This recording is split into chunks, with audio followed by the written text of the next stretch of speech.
मैं जावेद साहब आपसे ये सवाल पूछना चाहता था कि ये जो आपने टेररिज्म वाली बात की 2008 26 11 की जो आपने बात की वहां पर वो लोगों को के दिल को वहां तो छुई यहाँ बहुत ज्यादा छुई। आप देख रहे होंगे कि आपकी क्लिप्स खासी वायरल हो रही हैं।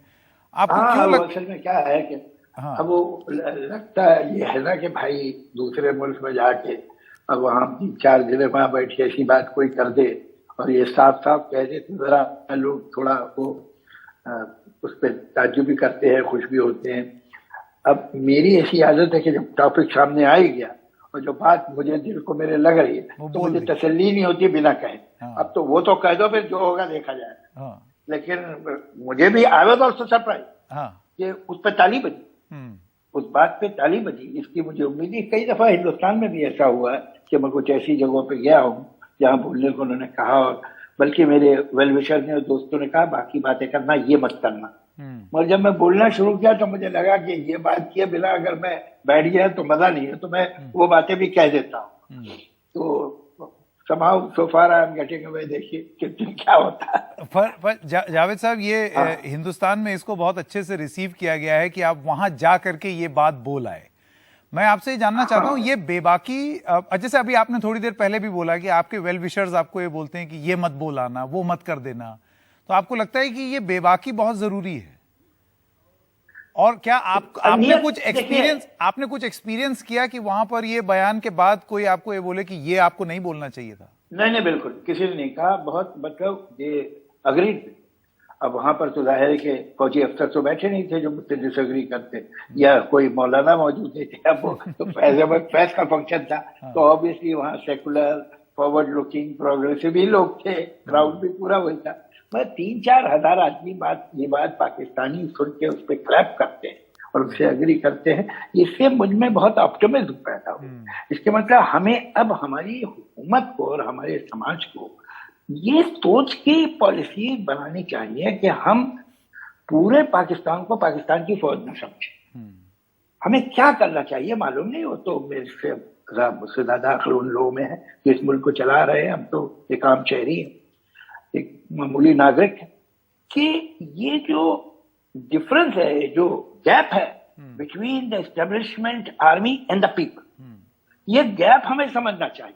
और हमारा जो राब्ता है, हमारा जो कनेक्शन और संबंध है, वो हमें किसी तरह से वहां की इस अवाम से जो जंग नहीं चाहती, जो अमन चाहती है, जो हिंदुस्तान से दोस्ती चाहती है, अच्छा रिश्ता चाहती है, हमें उससे डेवलप करना चाहिए। पर जावेद साहब आपको नहीं लगता है कि सरकारें जो हैं वो सरकारों से ही बात करेंगी? और इस लिहाज से आपको क्या लगता है हम लोग बतौर सरकार, मैं देश की बात नहीं कर रहा, बतौर सरकार हम लोग कितने रिसेप्टिव हैं आपके इस इमोशन से कि वहां के लोग देखिए सरकार से अलग?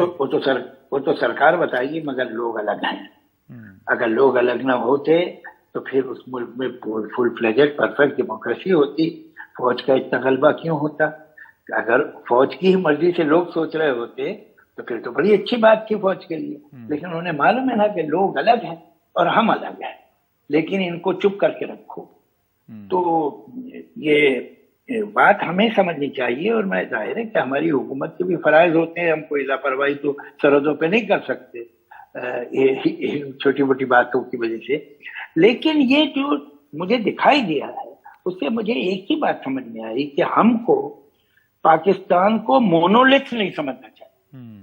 कि ये जो पाकिस्तान का आर्मी जनरल है वो पाकिस्तान नहीं है। जो वहां की फौज कर रही है वो पूरे मुल्क की मर्जी है, ऐसा हमें नहीं मानना चाहिए। हम उस फौज की तरफ से चौकट दे रहे हैं, हम वहां पर ईंट का जवाब पत्थर से भी दे दे। लेकिन ये हाँ जो लोग हमारी तरफ आने को बेचैन हैं या हमसे पुल बनाना चाहते हैं, उनको हम इनकी वजह से डिस्करेज न करें, बल्कि यह हमारे लिए जरूरी है कि हम उन्हें इंकरेज ही करें और उन्हें अपने पास लाएं जितना हद तक हो सकता है। एक जावेद साहब आपकी एक स्पीच थी मुझे याद है जिसमें आपने हिंदुस्तान के बारे में आप बात कर रहे थे, संभवतः शायद आखिरी दिन था आपका पार्लियामेंट में, जब आपने ये बोला कि यहां से जब आप निकलेंगे तो कितने मुल्क पार कर जाएंगे आप, आपको डेमोक्रेसी नहीं मिलेगी। जी बिल्कुल बिल्कुल बिल्कुल, तो ये सही बात। हाँ, उसकी वजह ये है, उसकी वजह सिंपल ये है कि मैं तो ये समझता हूँ कि हिंदुस्तान डेमोक्रेसी के लिए ट्रेन हो रहा था कई हजार साल से।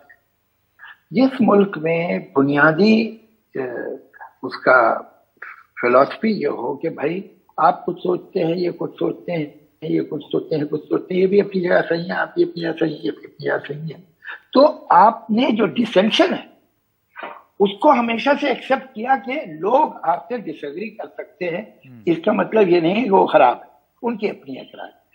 बहुत कम लोग जानते हैं, मैं ये मौका अच्छा है आपको बताऊं, पूरी दुनिया में जो पहला ऑर्गेनाइज एथीस्ट मूवमेंट हुआ, एथीस्ट, वो हिंदुस्तान है।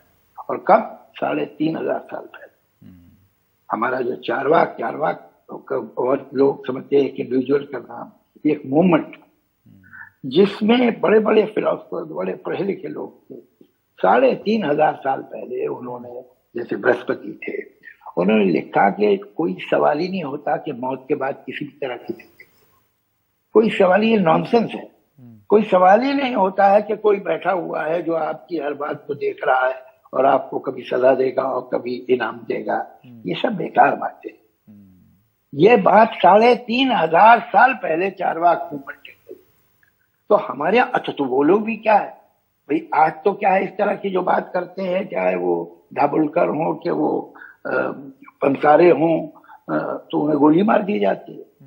उन्हें गोली नहीं मारी गई थी, उनको भी संत मान लिया गया कि भाई ये भी एक फिलॉसफी है और उसको इज्जत दी गई। तो ये हमारे खून में ये है।